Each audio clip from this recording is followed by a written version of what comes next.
right, everybody. Really excited to kick things off here. Very first speaker series edition for Startup UCLA's 2022 Summer Accelerator. And before we get into the details of our speaker and into our talk, wanted to thank our sponsors. Fenwick is a law firm that's based out of Silicon Valley, has offices throughout the US, and is a top technology law firm supporting early stage startups all the way to some of the largest tech companies in the world. We'd also like to thank Lightspeed Ventures for their support. Lightspeed is a venture capital fund based out of Silicon Valley that also supports not only throughout the US, but also internationally, focused on Series A and growth equity investments. So with that, really excited to kick things off and welcome back an alum of the program, which is always special when we can do that. And tonight, we're super excited to have Miles Anthony with us. Miles is the founder and CEO of Decentral Games. That's the first DAO-governed metaverse casino. Miles was the first to launch this virtual world casino concept with a play-to-earn model. And his work is supported by his belief that true digital ownership lies in blockchain technology. Before he got into all of this goodness with Decentral Games, Miles had an e-commerce company, was actually part of our accelerator program a few years back. And with that, Miles, super excited to have you here tonight. Thanks for having me, guys. Thanks, Robert. Really appreciate it. Yeah, it's been a while since I was in the program in 2015, but it's been awesome to hear all the short pitches, and it makes me reminiscent of my time at Startup UCLA in the Blackstone Launchpad area. So it's great to be back. No, definitely happy to have you back. And, I think it's one of those very cool things where people, sort of iterate on, beyond the concept they might have had here, go in and start another company. And so we're always excited to sort of see that entrepreneurial spirit continue forth. A lot of times, as some of the longtime listeners or watchers like Tim would know, we go back to the early days, and just wondering, in terms of your background, how did you get started with entrepreneurship? Was it something that was part of your family? Was it something that you got into more when you got into college? But how did that kind of come about for you? I would say the earliest entrepreneurial memories that I have is back like in grade school. I would like order a pizza from like a pizza place and then sell per slice to people and make profit. So like I started like early on. And then, I think, but I didn't really had the chance to really examine like what I wanted to dive into in terms of like starting a legitimate company until the Startup UCLA program. During the time I was at UCLA for the first year or two, I was kind of working for startups as like a product person, like product designer, just to get kind of like an idea of how product teams are run, because I just never really had experience with that before. And Startup UCLA was the first point in time where I actually could devote 100% of my attention to building something. It's a great opportunity during the summer when you don't have classes, or maybe most of you don't have classes during this time, so you can actually just focus, because that's a huge part of building anything, is just being able to devote your entire attention and 100% of your time into building. And so, yeah, that was the first, venture that was like, a legitimate company. I started with one co-founder named Alejandro, also a student at UCLA. It was actually between my second and third year at UCLA. And it was just an e-commerce, direct to consumer electronics business.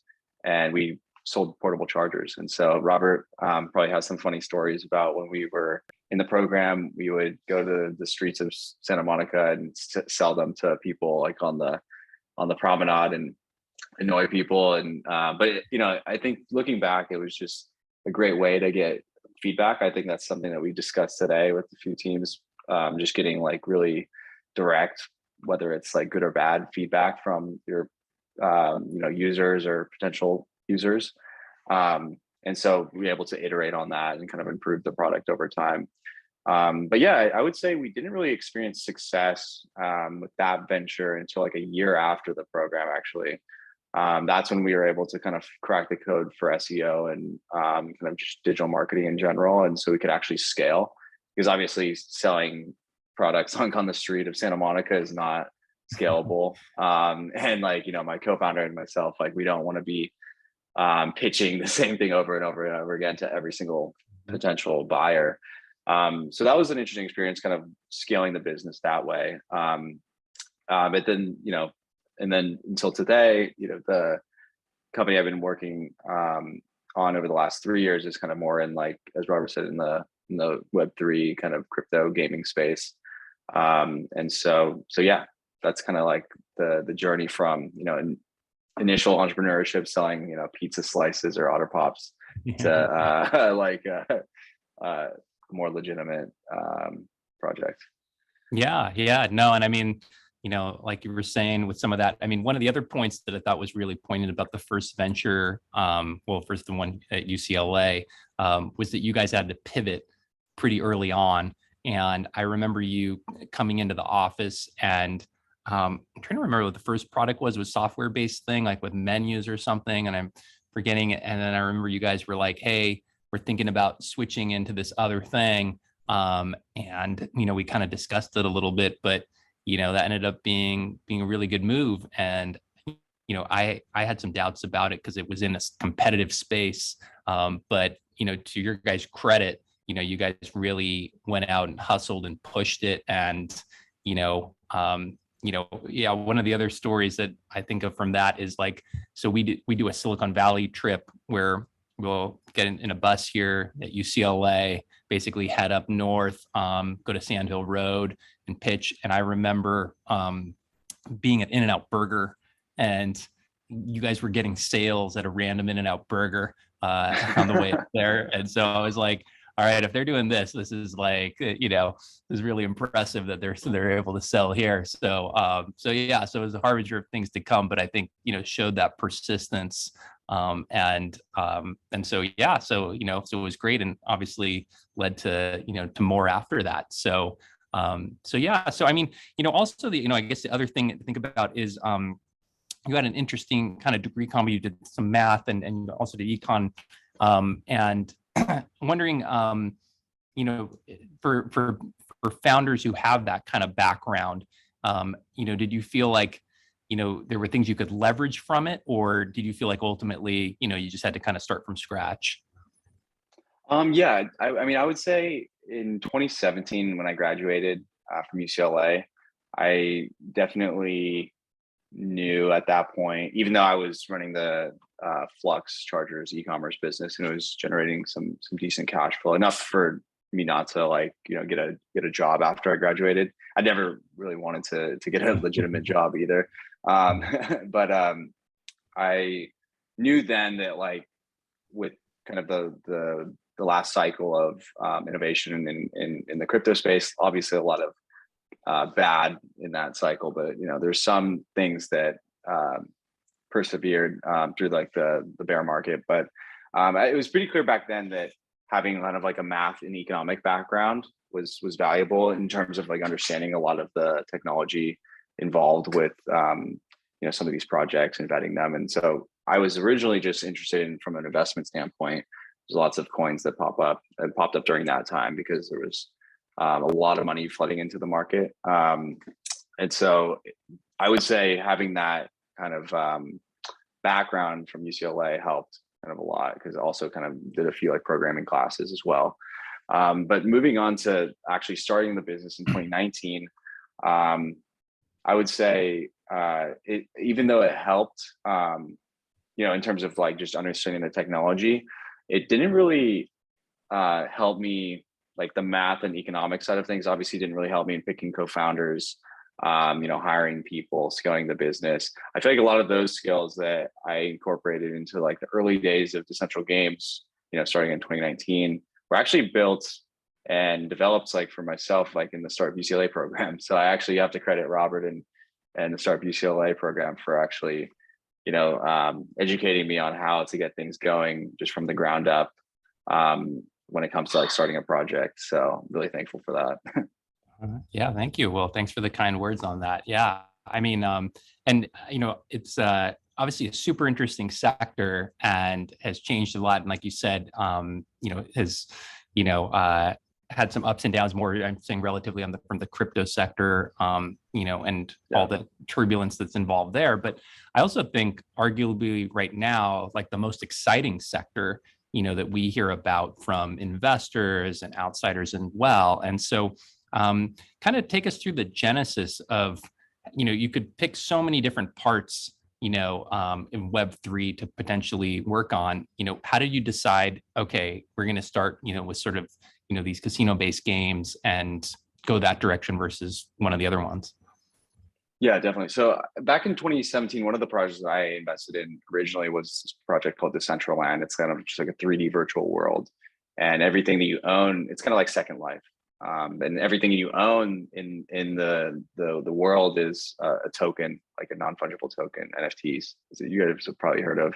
And so basically what NFTs give, the users of a platform is digital property rights. So you actually can verify ownership of you actually owning something. In traditional like online platforms or games, you can buy skins and everything, but you don't actually own it. Like if the game shuts down, you lose your assets basically, or they can ban your account if they want to, and then you kind of lose access to all your assets. So you don't actually own items. But so when I saw this project pop up where people could actually own items in this virtual space, it was interesting to me, and it garnered a lot of investment from people just buying land and other items within the world because of this kind of like digital property right that the technology kind of delivered. And so back then it wasn't even live. There was like, some videos they made for marketing purposes, but there wasn't actually a live product. They were still in the early phases of development. But I felt that the idea of this virtual world, that people refer to as the metaverse nowadays, would be popular. And it was just kind of a matter of time. It was until the technology got to a point where it was ready for use. Just given the past of and the popularity of platforms like Second Life and some other early ones, even like some of the online like RuneScape and some of those like online games as well. And so given that I thought that it was just kind of one of those situations where kind of a rising tide would raise all ships, and if we were early on the platform that kind of expanded, then we would grow with it and be able to kind of bootstrap our initial community from that. That like launching a game that people already knew how to play would be the easiest way to just get as many users as possible as quickly as possible. And so we started with just kind of simple games. And originally was kind of going down the casino route. We've since then pivoted to kind of like a more play and earn route that's free to play, just because we, after I'd say 2 years of providing games like roulette or blackjack or backgammon, and then eventually poker, we found that our user numbers were not great. Getting into the metaverse was kind of clunky user experience. We probably maxed out at 100 to 200 daily active users, and then we'd have to like really promote our events and get people to come in. And so I thought that there would be a better approach. We actually saw the success of Axie Infinity. I don't know if you guys have seen that game, but it's one of the biggest blockchain-based games that was launched a few years ago, and they really grew big. Like last year, like 2021, became pretty massive. At the peak, I think they were worth like $30 billion with their token, which is kind of like equivalent to equity in the project. And so it blew up massively. And so I was inspired by kind of their model where they reward their users like with a token that has like a monetary value. So it's kind of like it's part of this like movement called play to earn within the space. And so they were able to grow massively with that to reach like 2 to 3 million daily active users over a really short period of time, and built a community around it. And so I was inspired by that model, and wanted to incorporate it into a free to play game like poker that we already had built. And so I wrote the white paper for Ice Poker about a year ago. And so we're able to launch that by October of last year. And then immediately the retention and just the daily active use of our product skyrocketed, went from like 200 users to 1,000 to like 5,000 to 10,000 daily actives, which is, by Web2 standards, not a lot, but for Web3 metaverse, it's considerable amount of people like hopping in this virtual world, and you actually see other players, which is a much better user experience than what's currently out there with other platforms where it's kind of like a wasteland. And so yeah, I wanted to tell this like background, just because we didn't really find product market fit until less than a year ago. It was like 2 years after launching the product. And it was mainly just being able to incorporate things that we saw that were working for others, live products in the space, and incorporating it as much as we and quickly as we could to our product.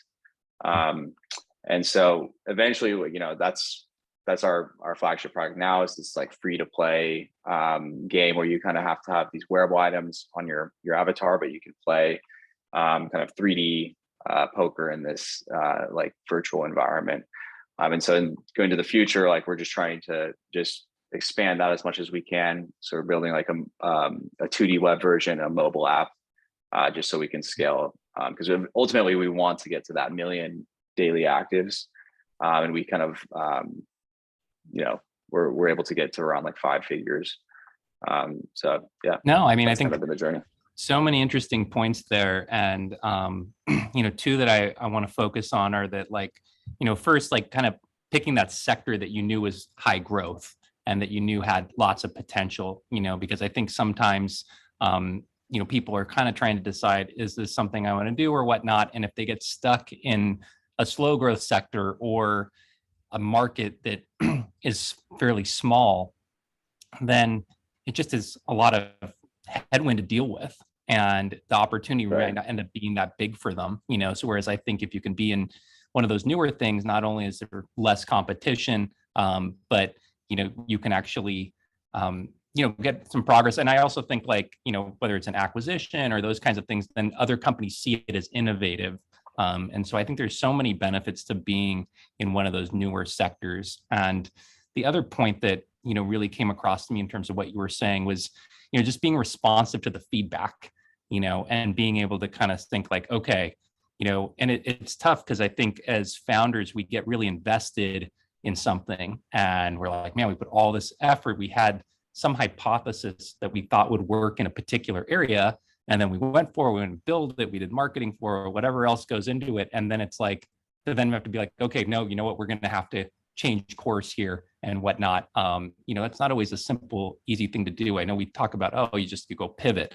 But I think that there's a lot more that goes into that, especially when you've got a company and more people involved like the way you did. So, but I think, those are really important lessons, I think, here for people, to tie into, those high growth segments. And even if, let's say, you have an older industry, like, people might think of like, well, gaming or casino games have been around and all this kind of stuff, but now you kind of found this new twist on it, in the metaverse. So I think there's also within like traditional sectors, you can have that new kind of spin on things, and kind of take it from there. So, I think it's super, super exciting. So in terms of this area and team building, was it something where, it's a new sector? Did you find it harder to recruit into it? Did you think it was easier? Like, was it a more exciting thing, or was it more like, God, where do I find anyone who knows anything about this?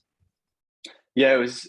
That's interesting you bring that up. Yeah, because being kind of part of a new sector, and not really having access to a lot of capital early on, like in 2019, it made it really tough to get good talent to join. I would say, and given like the novelty of some of the technology that we were kind of building on, the skill sets required to actually hop in and be able to contribute were very specific. And I know we kind of discussed like some of the teams like using Unity, and obviously that stuff is more popular now, but back then it was a bit tough. But yeah, I mean, I would say that's kind of become like my main focus now, is like in terms of growing the org, not only kind of setting the vision and kind of maintaining and getting everyone on the team. Our team is 50 people now, like excited about the vision, and motivated to kind of deliver their piece of that vision. But also to just recruit some of the best talent, because that's really kind of how I've realized is the best way to really scale efforts and increase your output as an organization. And so, more recently, I would say after kind of doing several funding rounds and having access to more capital, also kind of helped to have like a crypto bull market for 2021. The year went lots of new money kind of came into the space. Lots of crypto funds like raising these massive funds and investing in projects.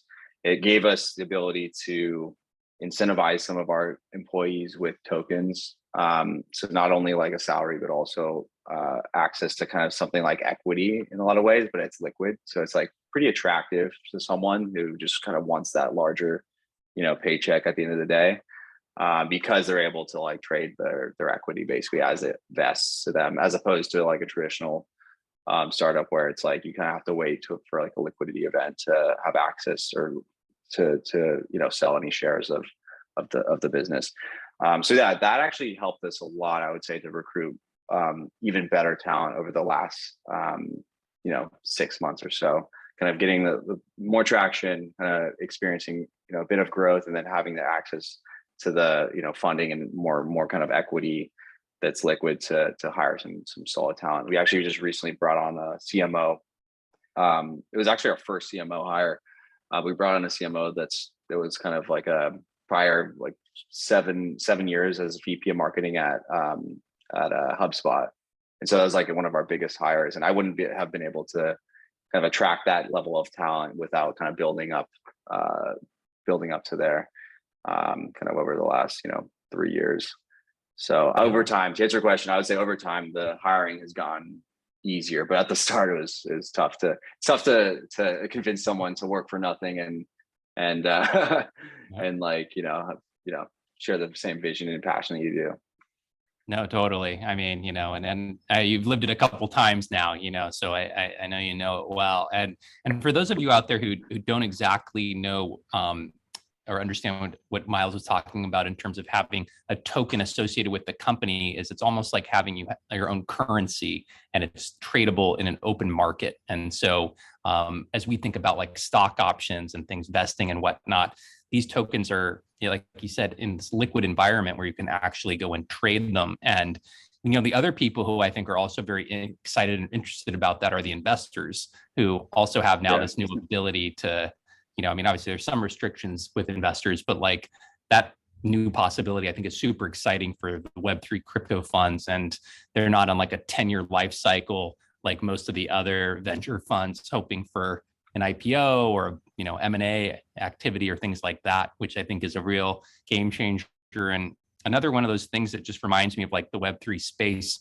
making things digitally available and easy. It's just a major benefit of it. So I think that's super exciting. One other thing I also thought of just while we were talking is that you put out a lot of great content on Twitter. And so for those of you out there, you might want to go ahead and follow Miles on Twitter. It's a lot of goodness about entrepreneurship and Web3 stuff. And so anyway, just something to put out there. And then also, as far as the group here with our Startup UCLA group, if you guys want to start putting questions in the chat, you can do that, and we'll be getting those over time. So in terms of the other end of things here, so I mean, we love talking about success and everything and making it through. What have been some of the challenges that you've had to go through with Decentral Games, because there's obviously been a lot of turbulence over the last couple of years, and obviously you're on a great trajectory, but no startup's perfect. For sure. Yeah, it's a lot of struggle. I remember there was a time like even like the start of COVID, like 2020, things were not looking good for the org. That was actually before we raised like our first round. That's before we did the token, so we had access to more liquidity. And so I think I personally didn't prepare. I think like as a founder, obviously you're trying to just keep a solid runway at all times. And I after the 2017 kind of bull market in crypto, like there was some crazy valuations on projects. I didn't take any off the table, got completely wrecked in 2018. The market crashed. And so going into this project, like I didn't really have hardly any access to any capital. And so kind of like budgeting kind of for the first like year or two, and specifically right as the COVID kind of crash initially happened, it was not really looking good for DG. There was many times where I was not sure if it would continue as like as a project. The team, shrunk down to a very small amount of people. But so yeah, I would say like learn the lesson learned from that, and which I've incorporated into this cycle, which was like the peak was kind of like November, December of 2021. And then I don't know if you guys kept an eye on the markets, but just in general, macro and crypto has been getting destroyed over the last like 6 months or so. But because I had PTSD from the last bear market, like there is like a lot of opportunities that I had, thankfully, to take some off the table and like really try to like solidify runway for the org. And so we were able to continue to grow, even though the market has, and the macro conditions, in general for startups is not great right now. But yeah, I would say, yeah, it's always good to just, prepare for the worst. Yeah. No, I mean, it's so funny how many people I've talked to in like the Web3 crypto space who have had that exact same thing where it's like, they didn't like, they watched it go all the way up. And then it was like, it was like, did you ever like recoup your initial investment? And they're like, no, like I just, I didn't want to take any off the table. It's just like, I keep going, and it's hard to be like, oh, I want to set some aside or whatnot. So I totally relate to that and understand that. And, I think that makes a lot of sense. And, the other thing I think about during this time that we have right now is, that yes, it's a tough funding environment. You have, large companies sort of contracting budgets for those out there who are like really trying to get that first, contract or things like that, or even consumer spending. But I tend to go back to the thing of like, I think it's a great time to build, because right now, there's so many companies that it reminds me of almost back to like 2008 when we had, big economic sort of issues and the financial crisis. And so many great companies were sort of born during that time frame. And I think those that are fortunate enough to continue to build and get through, then they come out the other side, and then you ride that wave that comes back up. And who knows if that'll be next year or the year after, whatever it is. But I think that's a fortunate position to be in, if you can weather the storm. And so that's my advice to the founders that we're coming across is like, hey, just go build right now, keep going. And, it's going to turn around at a certain point, and then you'll be there for it. So, yeah. So, okay. 100%. Well, it looks like we got a question here. Okay. And saying, what factors decide on who makes it through, or is it simply luck and UX? There are so many games and metaverse virtual lands out there. So, I don't know. Asking what's your insight on that. So there's quite a bit in there. Okay. Yeah. So yeah, I mean, I would say just in general, the crypto space is kind of plagued with a lot of like just scams and just vaporware.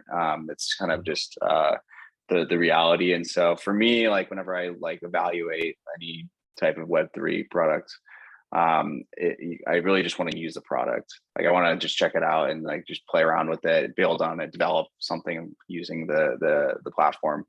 And so if you take some of these examples that you just listed, Sandbox is not live.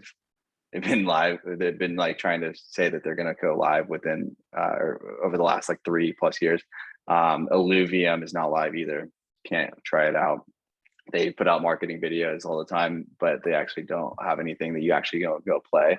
And then Engine, I'm not super familiar with Engine. I think they have, a legitimate product, I believe, but it's not like necessarily a metaverse. It's more kind of like a platform for NFTs. But Decentral is the one we chose just because I got to meet the founders of the projects a couple years ago, and I knew that they're actually, going to be delivering, and I could actually use the product. Early or late in 2019, early 2020. So it made sense for us to build there as a platform. In terms of investment, I'm not in any position to give it financial advice, but I think Yeah, I mean, in general, I think what Robert said is so accurate. It's these market conditions are perfect time to be a builder, and just stay nimble. Cut. Don't spend a crazy amount on marketing, and just focus on product. I think it's a great opportunity to really just stay focused. And there's less competition as well.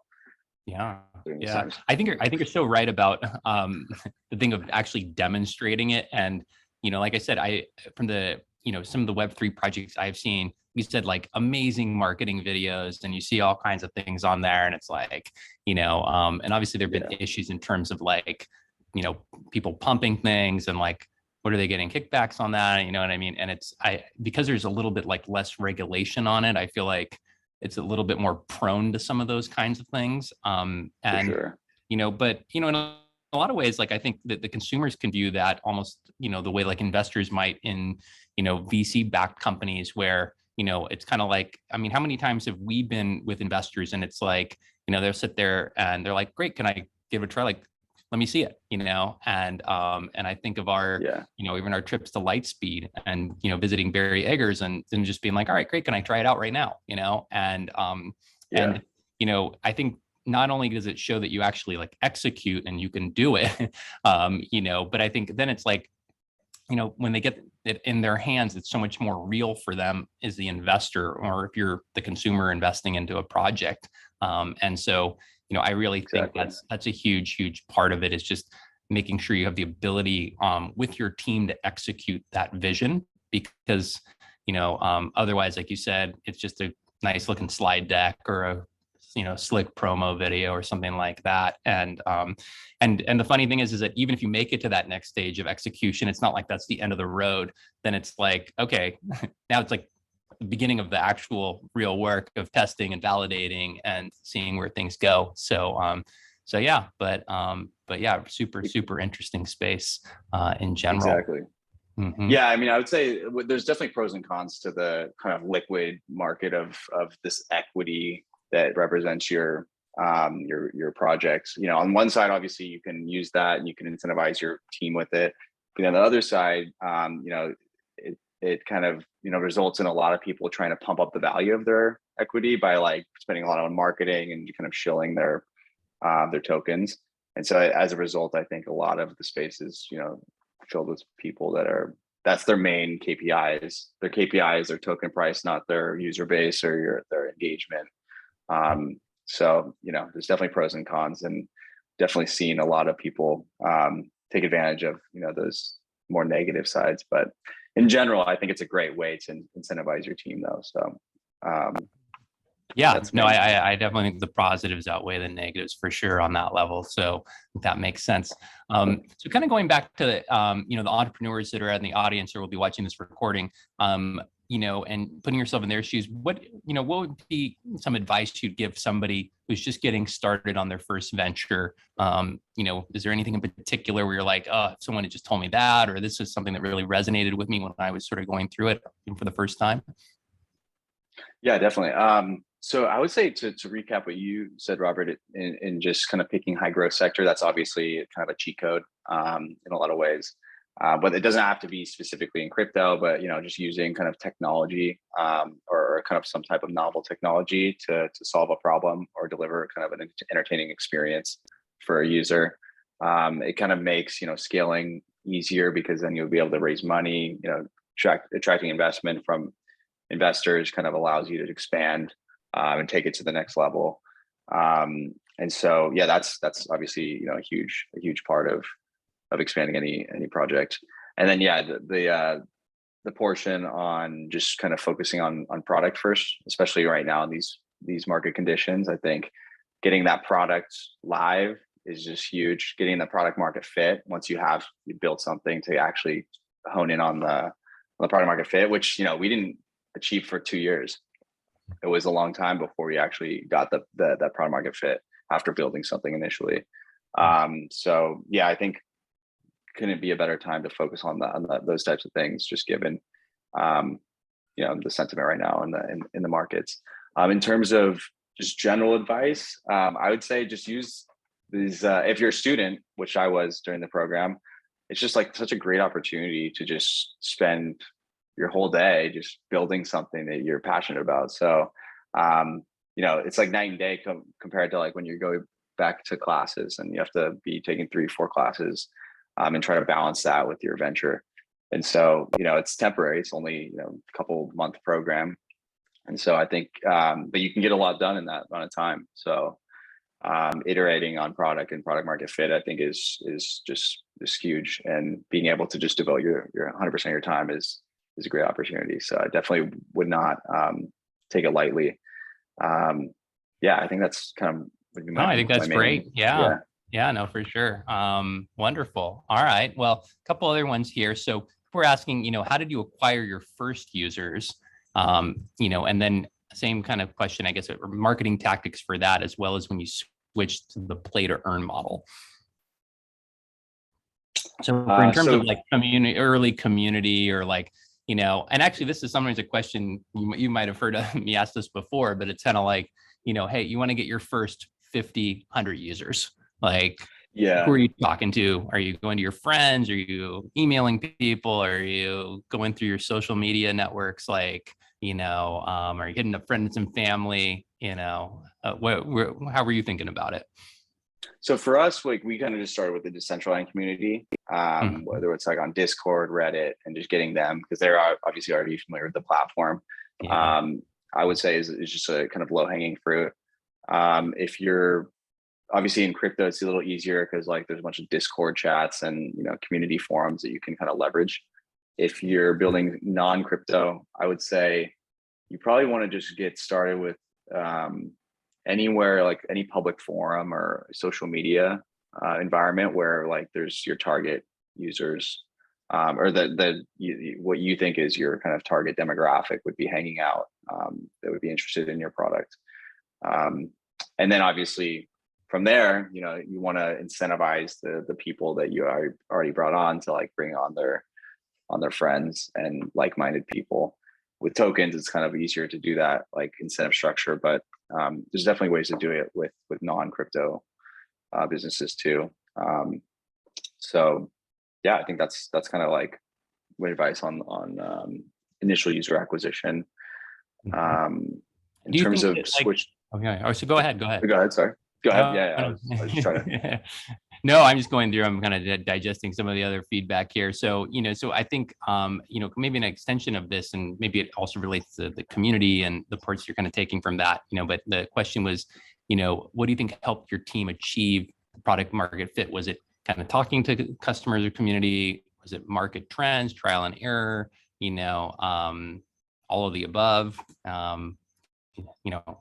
Any of those points? I would say, in particular? Yeah, it was like trial and error for sure. And it was just responding to like what, I wouldn't really necessarily consider them competitors, but just kind of similar, projects where how they were experiencing success.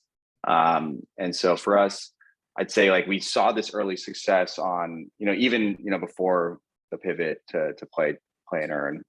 We saw some success on like hosting these events. So like we would actually like promote and market like these big events where we'd have like a competition and people would be playing against each other on a leaderboard. It'd be like free to play. So it's not like there any cost to entry to enter, but it kind of just like it was a more lively environment. There's a bunch of people, you can see other players when you're playing against them and competing against them. So building upon that, we're like, how do we achieve this like 24 hours a day? And so like we don't have to like be pumping a bunch of money and time and effort into like hosting these events that require a lot of manual work on our end.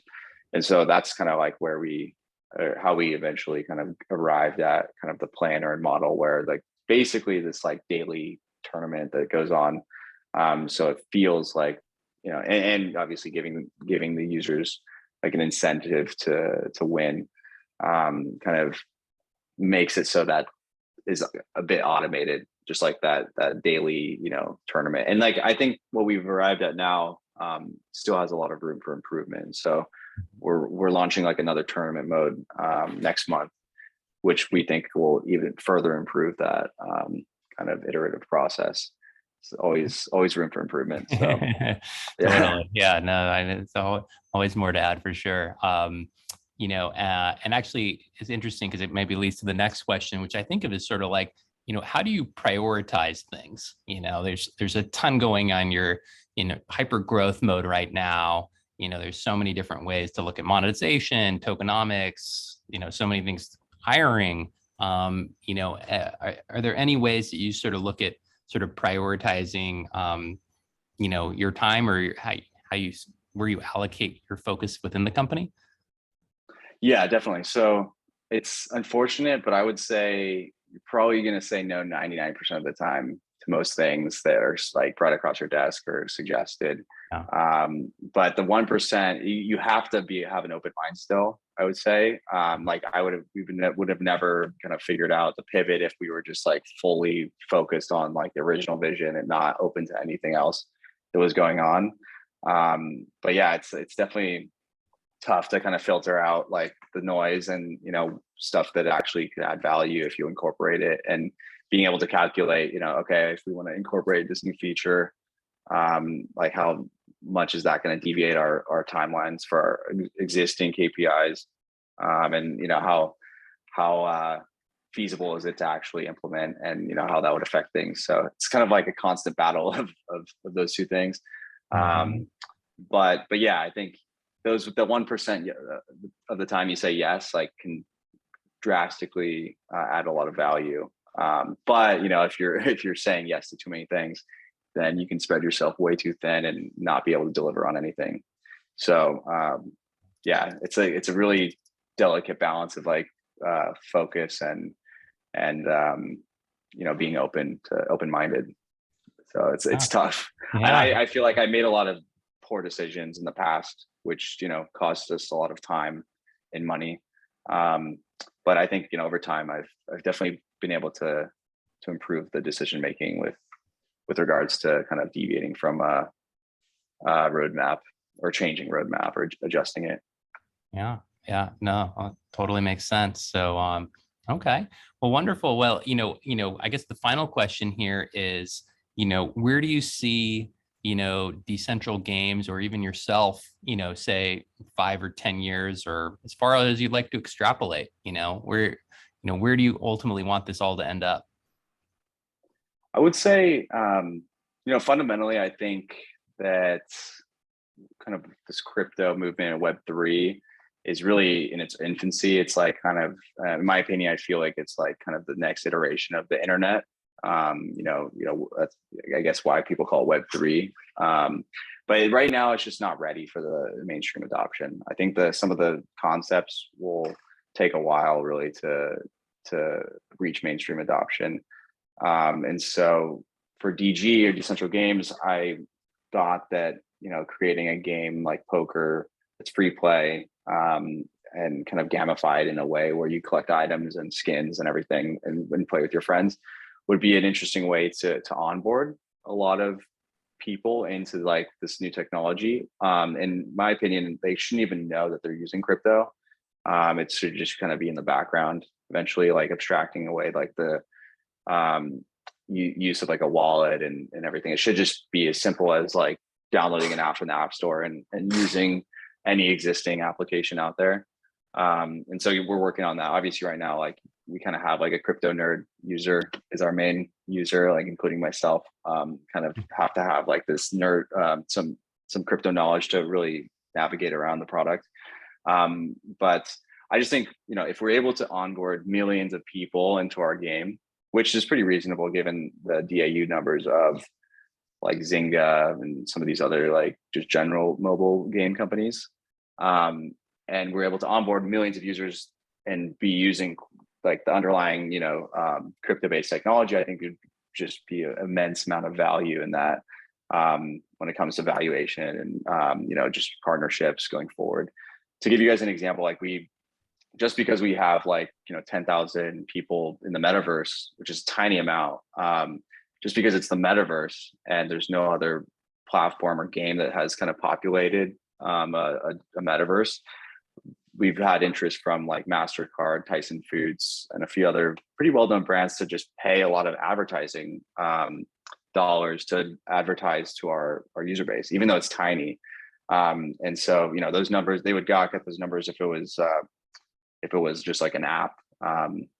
So I think, you know, just being kind of early to a new kind of hyper growth platform and technology, and kind of just onboarding users into that technology, I think is kind of like our kind of longer term, you know, vision, I would say, and just building additional products upon that. Yeah, love it. Well, super excited to see where you take it, and where you go as well. And really appreciate you making time for Startup UCLA and our entrepreneurs here. So yeah, thank you, Miles, and really appreciate it. Thanks, Robert. Appreciate it. Thanks for having me, guys, and take care. Good luck. All right, perfect. All right, guys, thanks very much for everyone joining, and we will see you guys all later.